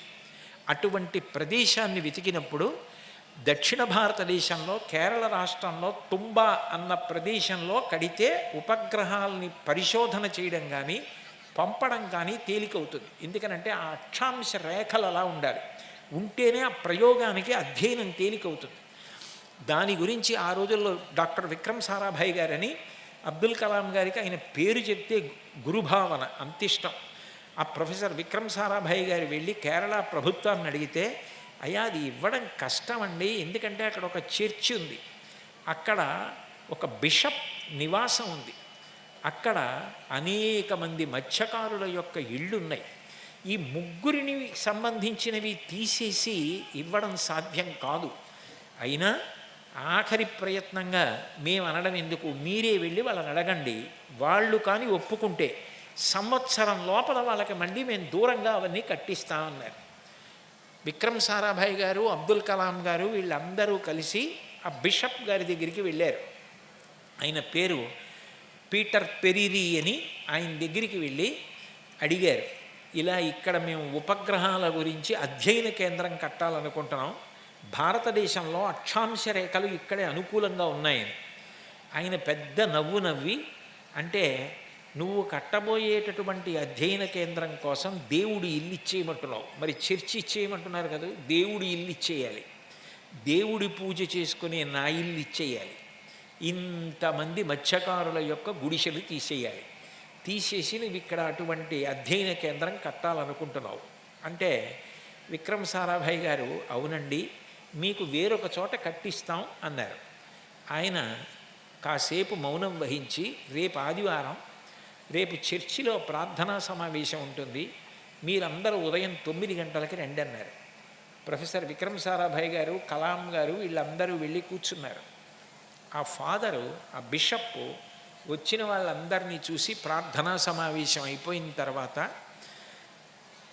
నేను ఇవాళ ఈ మైక్లో మాట్లాడుతున్నాను అంటే, ఆ రోజు బిషప్ మాట్లాడిన మాటలు చెప్తున్నాను, ఈరోజు మైక్లో మాట్లాడుతున్నానంటే ఈ మైక్ అన్నదోటి కనిపెట్టబడింది కాబట్టి, ఇందులోకి కరెంట్ కనిపెట్టబడింది కాబట్టి నేను పెద్దవాడిని అయిపోయి మెల్లిగా మాట్లాడినా మీకు వినపడుతోంది.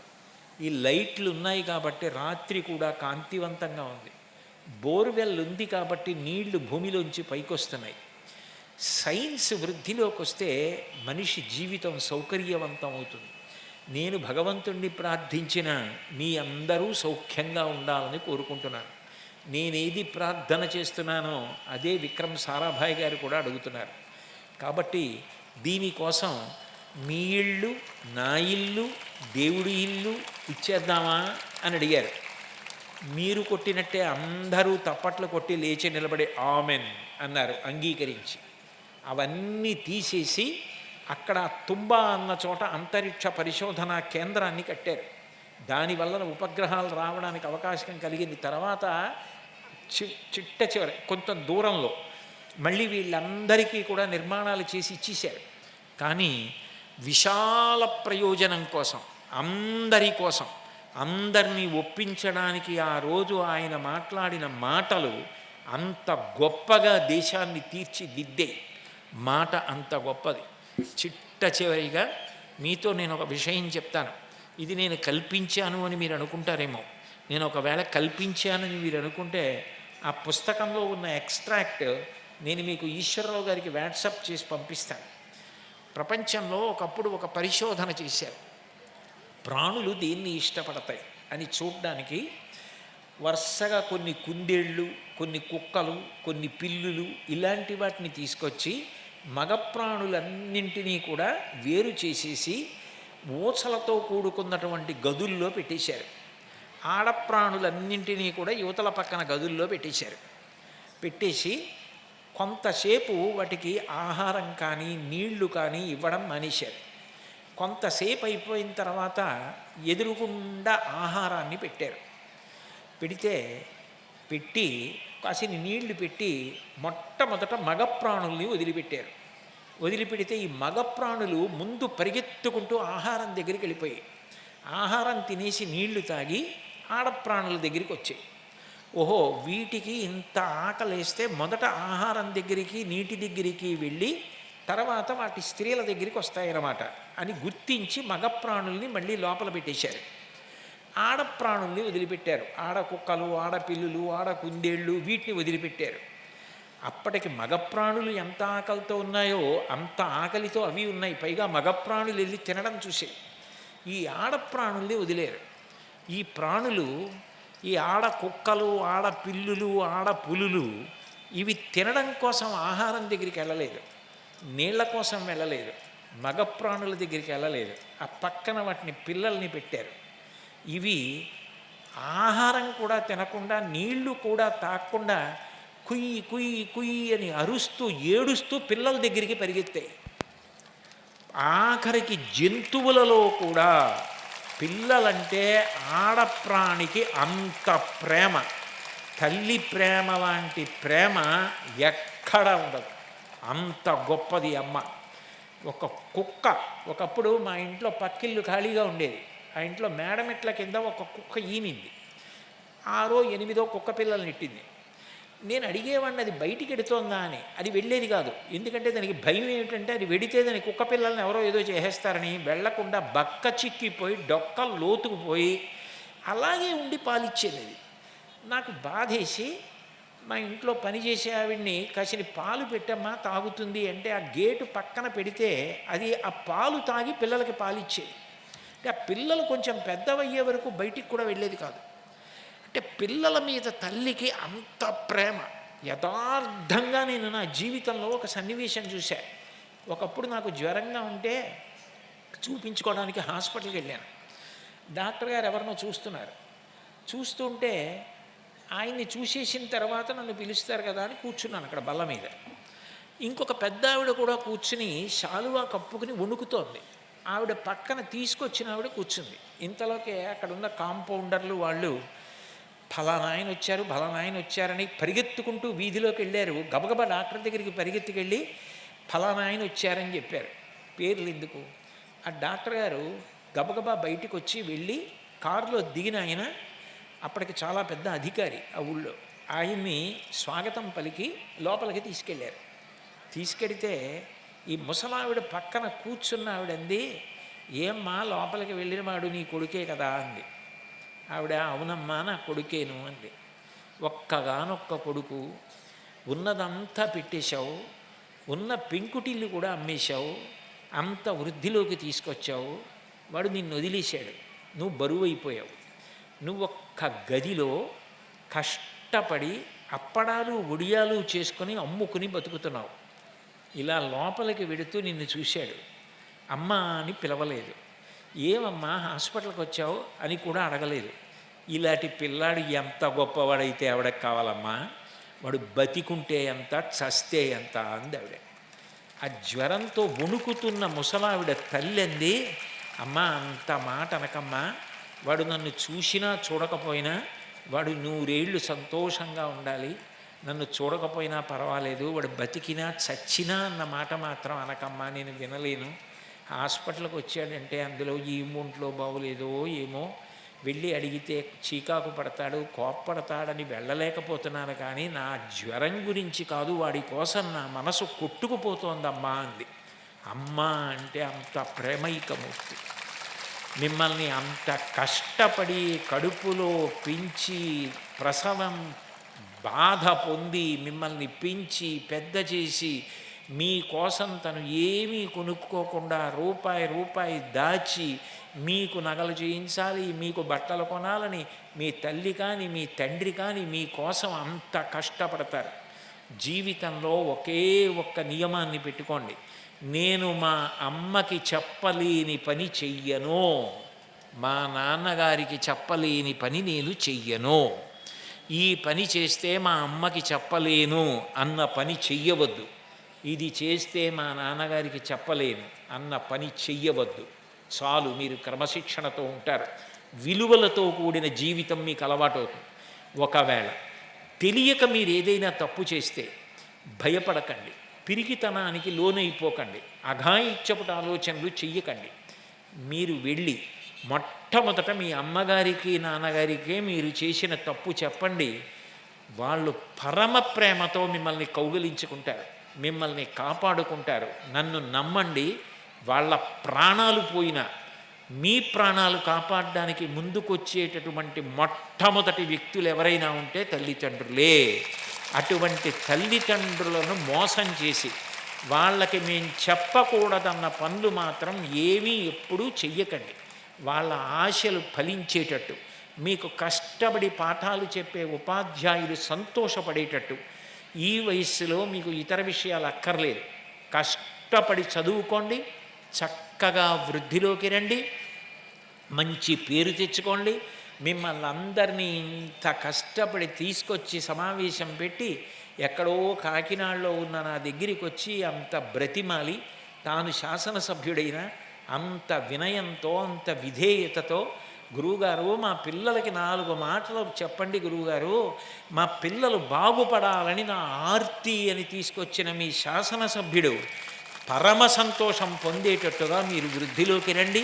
మీ అందరూ కూడా జీవితంలో అన్ని విధాల వృద్ధిలోకి వచ్చేటట్టుగా శారదాపరదేవత మీ యందు సమస్త విభూతులను కటాక్షించుగాక అని నేను ఆ తల్లి పాదార విందములు పట్టి ప్రార్థన చేస్తూ, మీరు పిల్లలు చాలాసేపటి నుంచి కూర్చున్నారు, మీకు దాహం వేస్తోందో ఆకలేస్తోందో నాకు తెలియదు, ఇంతకన్నా పిల్లలు ఉన్న సభలో ఎక్కువసేపు మాట్లాడితే మీకేమైనా క్లేశం కలుగుతుందేమో అన్న బెంగతో కేవలం నేను ఒక ప్రవచనం చేసేవాడిలా కాకుండా మీ మేనమామలా ఆలోచించి, మేనమామకి మేనల్లుళ్ళు మేనకోడళ్ళు అంటే ముద్దు కదూ, మేనమామల ముద్దు మేలైన ముద్దు, అందుకని ఒక మేనమామలా ఆలోచించి మీరు శోషించకూడదని, మీరు విన్నది సంతోషంగా మీ మనసులో పదిలంగా మూట కట్టుకుని పట్టుకెళ్ళి దేశం గర్వపడేటటువంటి వ్యక్తులుగా తయారు కావాలని మిమ్మల్ని అందరినీ మనస్ఫూర్తిగా ఆశీర్వచనం చేస్తూ సెలవు తీసుకుంటున్నాను.